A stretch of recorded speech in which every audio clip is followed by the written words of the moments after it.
أتيت يا خير الشهور تهدي تراتيل السرور تلقي على قلبي. Quand tu entends Ibn Abbas, tu dois sentir ton cœur lourd. Ton cœur, il doit être lourd. Il doit être lourd de savoir que c'est l'érudit de la communauté.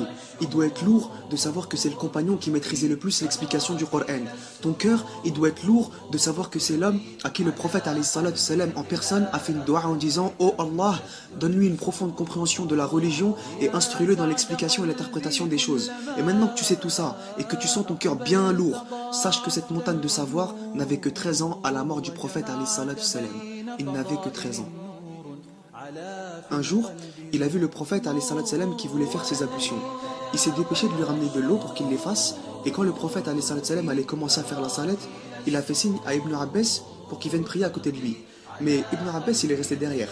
Une fois la prière terminée, le prophète alayhi salatu salam lui a dit « Qu'est-ce qui t'a empêché de venir prier à côté de moi, ô Abdallah ?» Vous savez ce qu'il lui a répondu? Il lui a dit « Tu es bien trop illustre et éminent à mes yeux pour que je me place côte à côte avec toi. » Subhanallah. Regarde et médite un peu. Un enfant. Nous, nos enfants, on fait la salette, ils passent devant, ils sautent, ils montent sur ton dos, ils font du toboggan. Et Ibn Abbas, c'était pas n'importe qui. C'était le cousin du prophète, alayhi salam. Il était de sa propre famille. Et il dit « T'es trop important à mes yeux pour que je me permette de prier à côté de toi. » Non. Franchement, les compagnons, ils avaient un niveau qu'on pourra jamais comprendre. Alors le prophète, alayhi salam, il a levé les mains au ciel et il a fait une dua pour lui en disant « Oh Allah, accorde-lui la sagesse. » Cet enfant, à la mort du prophète, alayhi salam, c'était pas un demandeur de science, c'était un assoiffé de science. Il passait son temps à aller d'un compagnon à un autre pour apprendre les enseignements du prophète, alayhi salam. Et pas n'importe quel compagnon. Il restait qu'avec les vieux, les sages, qui ont beaucoup fréquenté et appris du prophète, alayhi salam. D'ailleurs, Omar ibn al-Khattab, il le surnommait le jeune homme qui ne fréquente que les vieux.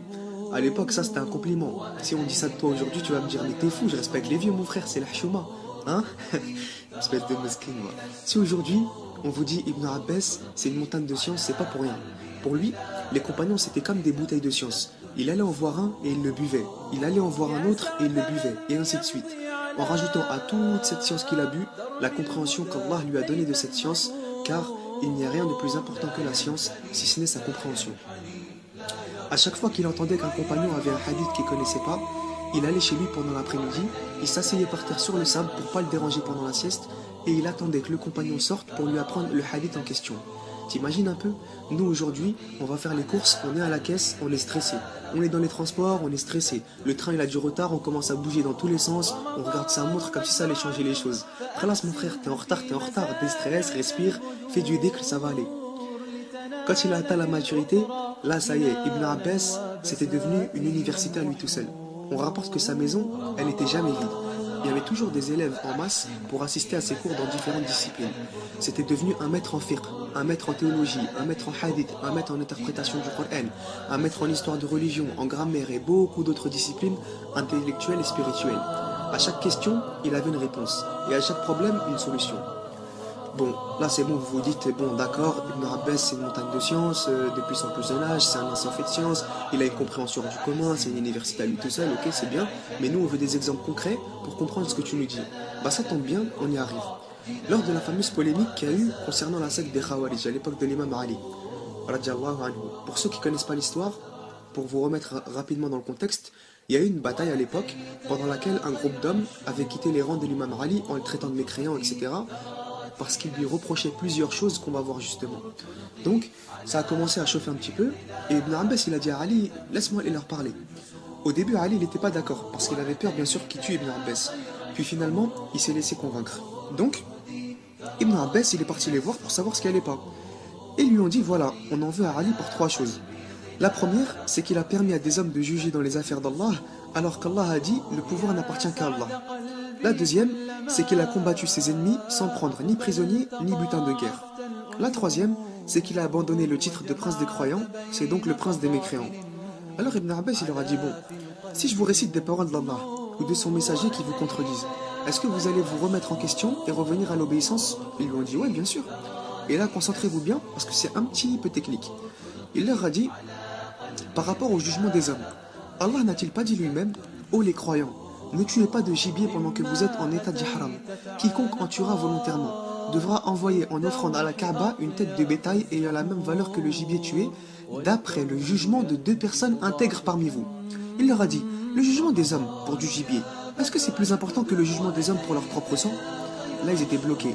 Et il leur a rajouté en bonus, et Allah n'a-t-il pas dit au sujet de la femme et de son mari, si vous craignez le désaccord entre les 2 époux, envoyez alors un arbitre de sa famille à lui, et un arbitre de sa famille à elle.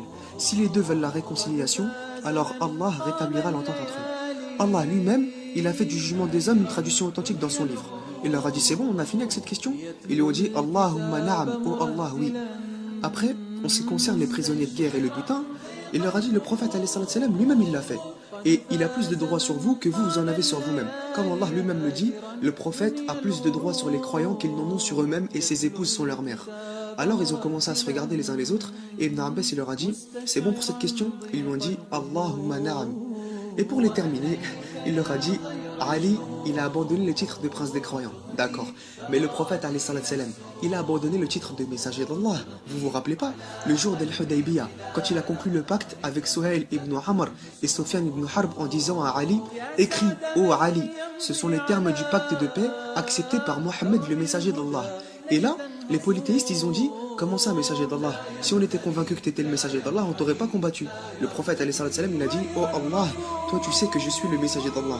Et il a dit à Ali, oh Ali, écris, ce sont les termes du pacte de paix acceptés par Mohammed ibn Abdullah. Donc, le prophète, alayhi salam, il est meilleur que Ali. Mais on lui a pas dit, t'es pas le prophète, parce qu'il a effacé le titre de messager d'Allah de son nom. Ibn Abbas, il leur a dit, c'est bon, on en a fini avec cette question. Ils lui ont dit, Allahumma na'am.